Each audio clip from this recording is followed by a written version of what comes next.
시청자 여러분 안녕하십니까. 이제 벌써 6월 22일 점심시간이 됐습니다. 시청자 여러분들께서 오찬 맛있게 하시고 제 방송 들어주시면 대단히 고맙겠습니다. 여러분들 잘 아시다시피 오늘 저녁 때 7시에 말이죠. 이준석 대표의 성상납과 관련된 이 의혹, 특히 증거인멸 교사 의혹, 이것이 이제 핵심적 이유가 되겠는데요. 이걸 가지고 윤리위원회가 열리가 되어 있는데 지금 방금 이 보도된 내용을 보면 윤리위에서 이준석 대표 오지 말아라 이렇게 통보를 했다고 합니다.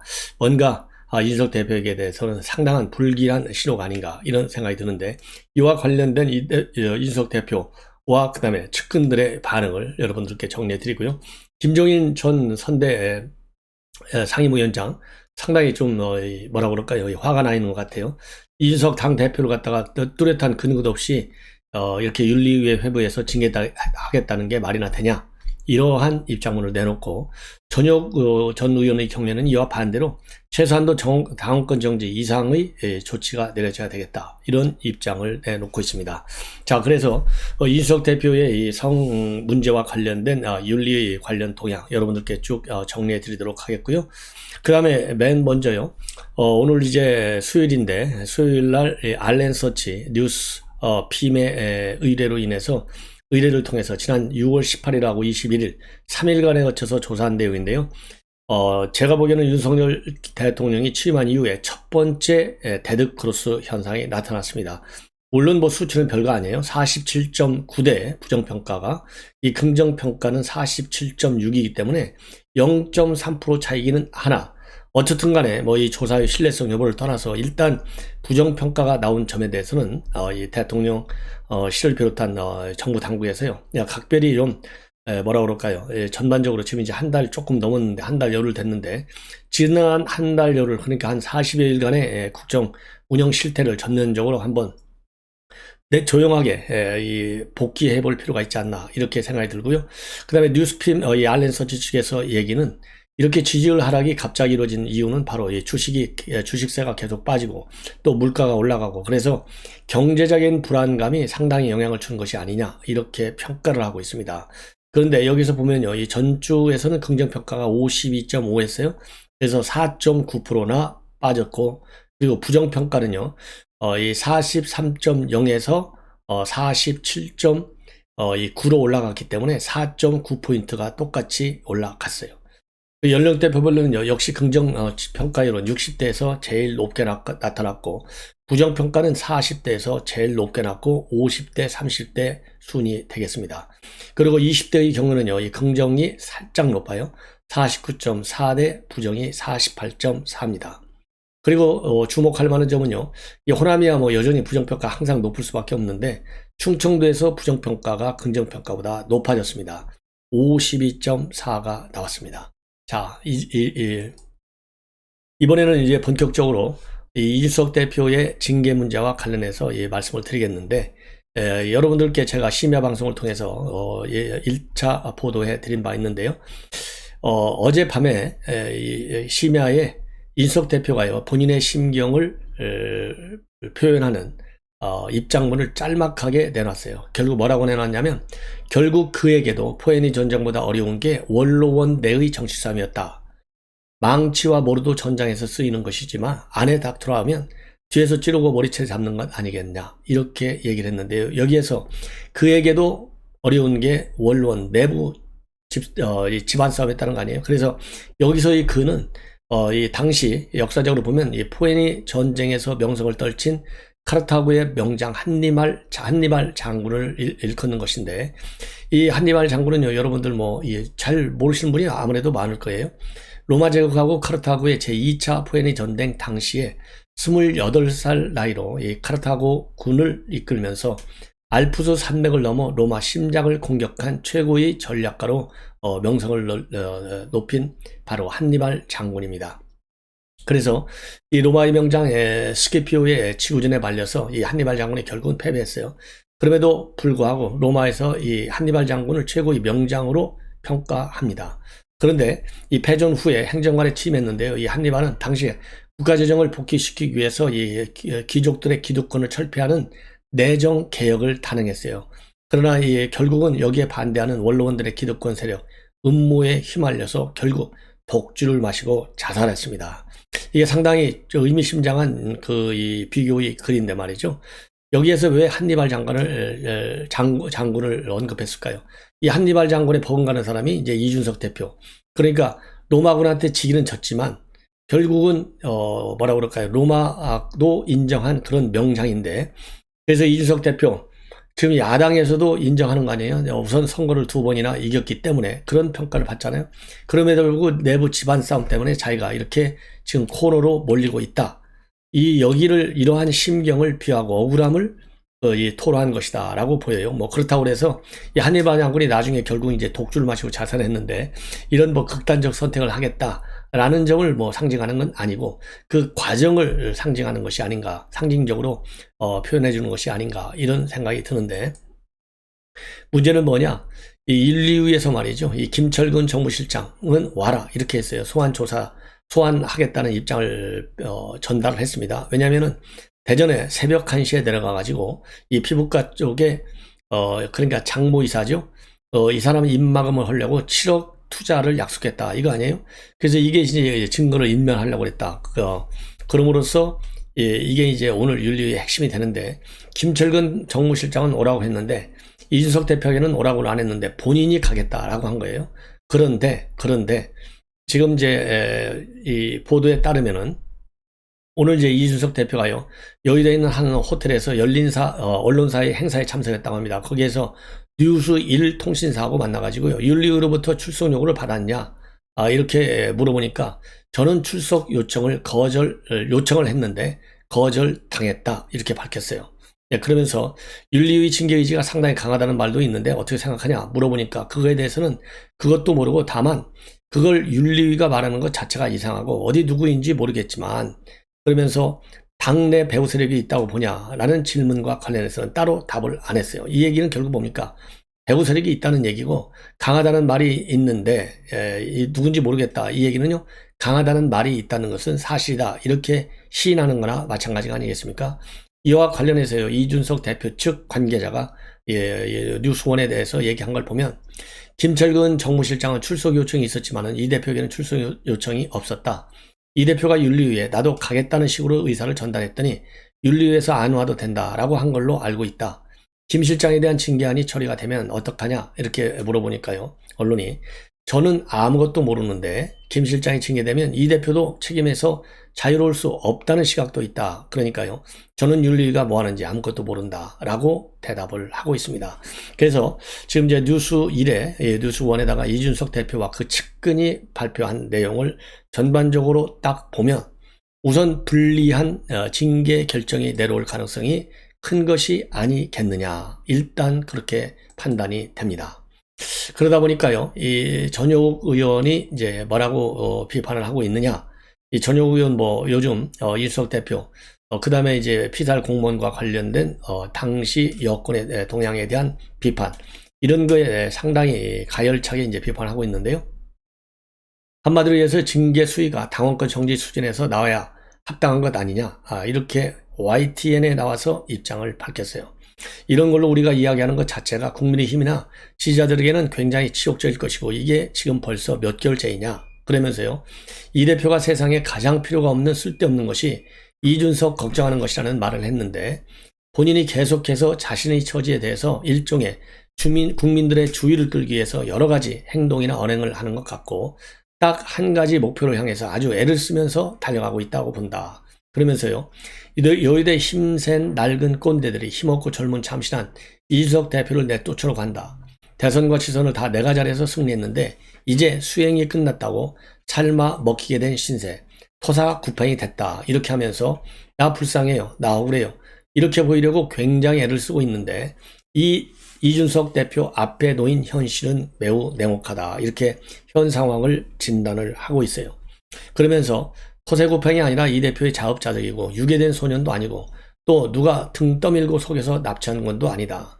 자기 발로 대전 유성 호텔에 들어갔고 성상납을 받았는지 여부와 관계없이 강제성이 없다는 것은 매우 중요하다고 본다. 그리고요, 이준석 대표가 성상납을 받았다는 얘기가 아니라 어쨌든 억지로 당하거나 이런 건 아니라는 것이다.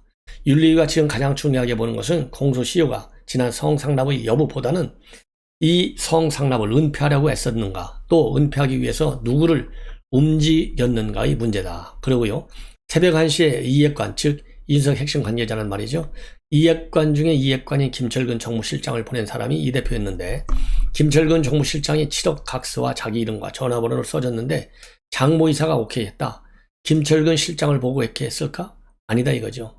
이 대표의 가장 치명적인 실수가 김철근 정무실장을 새벽 1시에 보낸 일이다. 이렇게 꼬집고 있어요. 그러면서 이준석 대표가 자신이 있다면 윤리위에서 얘기한 소명 자료라든가 이런 걸 제출해야 되는데 제출하지 않은 것으로 알고 있다. 이거 굉장히 중요한 대목인 것 같아요.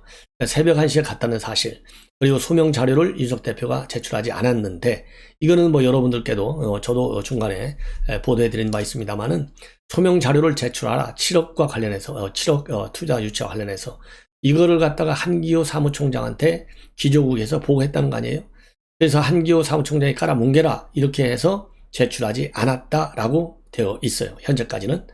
자, 그리고 거기에 대해서는 이제 한기호 사무총장은 물론 부인을 했지만 말이죠. 그런데 이러한 일이 있고 난 다음 날 윤리위원장 이양희 위원장이 기욱해서 이 입장문을 심야에 발표를 했어요. 부적절한 행동이 있었다.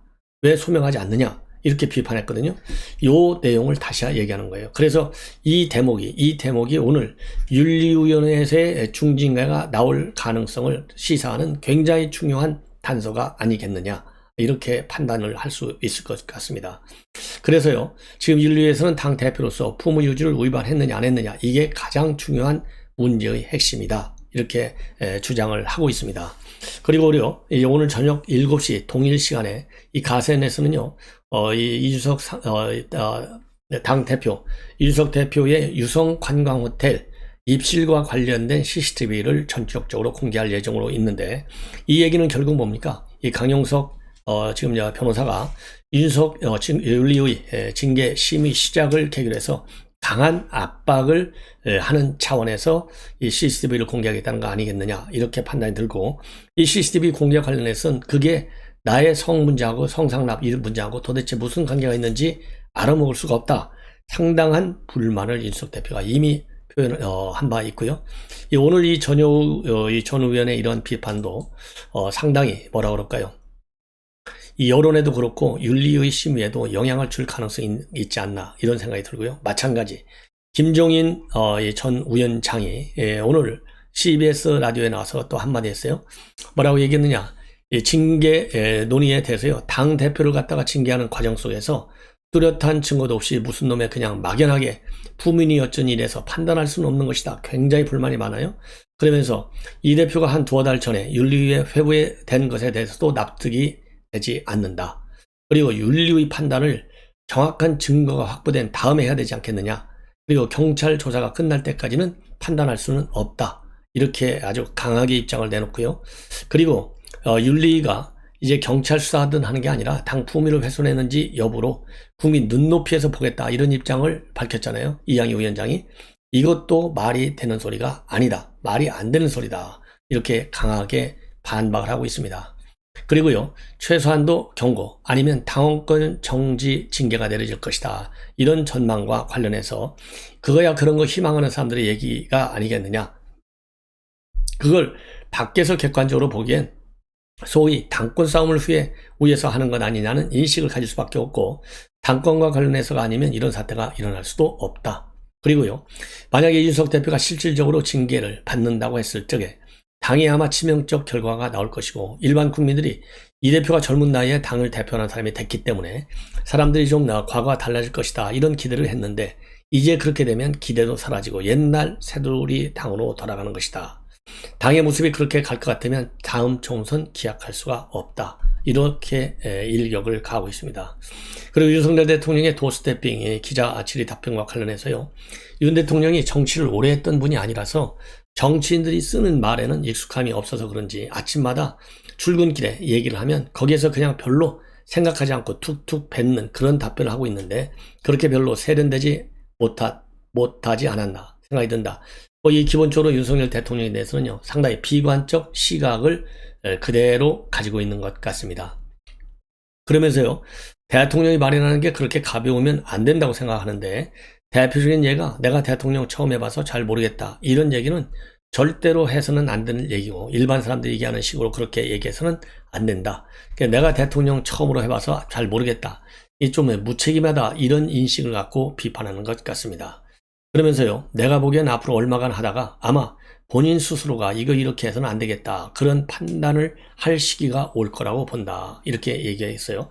그래서 이 도어 스태핑과 관련해서 야권에서도 또 여러 말하자면 집중적으로 뭐라 그럴까요? 부정적 시각이 있고 우리 보수층 여권 측에서는 비교적 긍정적 시각이 많지만 어떻게 됐든지 간에 개선할 필요는 있다라는 점에 있어서는요. 상당수 국민들이 좀 뭐라 그럴까요? 이 공감대를 가지지 않을까. 그래서 이 도어 스태핑 회견을 좀 더 좀 세련되게 운영할 필요는 있지 않나 하는 생각이 들어요. 이 문제와 관련해서 이준석 대표도 최근에 이 기자들 질문이 너무 쉽다. 논평 형식의 두리뭉실한 질문만 하는데 그러지 말고 공부 좀 해서 더 심층 있는 질문을 하라. 고난도 질문을 하라. 이렇게 주문까지 했는데요. 이준석 대표의 그런 주문은 저는 맞지 않다. 아니 아침 출근길에 말이죠. 불과 한 2, 3분, 1, 2분 한마디 딱 하는데 무슨 깊이 있는 질문 하나, 깊이 있는 질문에 대한 깊이 있는 대답은 별도의 이 계기를 만들어서 우리 국민들에게 제대로 알릴 필요가 있을 때 하는 것이고 아침 출근길에 하는 얘기는 그야말로 그날그날의 중요한 이 사안에 관해서 대통령 생각의 일단을 우리 국민들이 한번 접해보고 싶다라고 하는 즉 국민과의 소통 차원에서 하는 극히 뭐라 그럴까요? 뭐 단순하다고 얘기해야 될지 그런 차원의 언론 접촉이라고 저는 봅니다. 그리고 김건희 여사의 광폭 행보와 관련해서도 대통령 부인의 생활을 정치화하려면 안 된다. 개인 인격과 활동 영역이 있는 건데 자기 나름대로 자기 인격을 사생활을 하는 것을 갖다가 일일이 정치화해서 얘기하는 게 옳지 않고 관심을 끄고 일일이 자꾸 이상한 얘기를 안 하는 것이 정상이다. 그리고 제2부속실은 안 만든다고 했으니까 만들면 안 되는데 일단 보필할 수 있는 사람은 있어야 될 텐데 그게 소속이 어디에 돼 있느냐는 중요치 않다. 그리고 이재명 출마 여부와 관련해서는 출마할 것으로 보인다. 이렇게 입장을 내놨는데요. 오늘 이제 김종인 위원장의 발언 중에서 이 김건희 여사와 관련해서 부인 생활을 정치하려고 하면 안 된다는 얘기하고요. 소속과 관계없이 좀 보필할 수 있는 사람이 있어야 된다. 이 말은 제가 여러분들에게 논평해 드리는 거하고 맥락이 같지 않나 이렇게 생각이 듭니다. 그러면서요, 이 김종인 위원장이 뭐라고 그럴까요? 이준석 대표의 탈당 문제 이거에 관해서는요, 징계받으면 탈당할 것이냐 이 문제에 대해서는 잘 모르겠는데 본인이 어떻게 판단하느냐에 따라 달려있고 내가 보기에는 징계가 그렇게 쉽지는 않을 것 같다. 그리고 배현진 의원과의 충돌과 관련해서는요, 대표에 대해서 최고위원회 한 사람이 강력하게 비난하고 덤벼드는 거 이거 납득할 수 없다. 사람의 성격에 따라서 달리 해석할 수도 있지만 내가 비대위원장으로 있을 적에 배 의원이 대변인을 하는데 그때도 소위 비대위원장에 대해서 자기만 성명도 내고 그랬던 사람이라고 이렇게 얘기해요. 그래서 이 배현진에 대해서는 상당히 좀 비판적 시각을 가지고 있는 것 같습니다. 그래서 본인은 그 당시에 그런가 보다 하고서 별로 치부하지 않았기 때문에 아무 소리도 안 하고 지나갔는데 최근 이준석 대표와 배현진 사이에 오고 가는 말을 보면 좀 도가 지나치지 않았나 이런 느낌을 갖는다라고 밝히고 있습니다. 자, 어쨌든지 간에 말이죠. 이제 오늘 징계위 조용히 한번 지켜볼 필요가 있지 않나 하는 생각이 듭니다. 시청자 여러분, 이것으로 오늘 첫 방송을 마치겠습니다. 대단히 고맙습니다.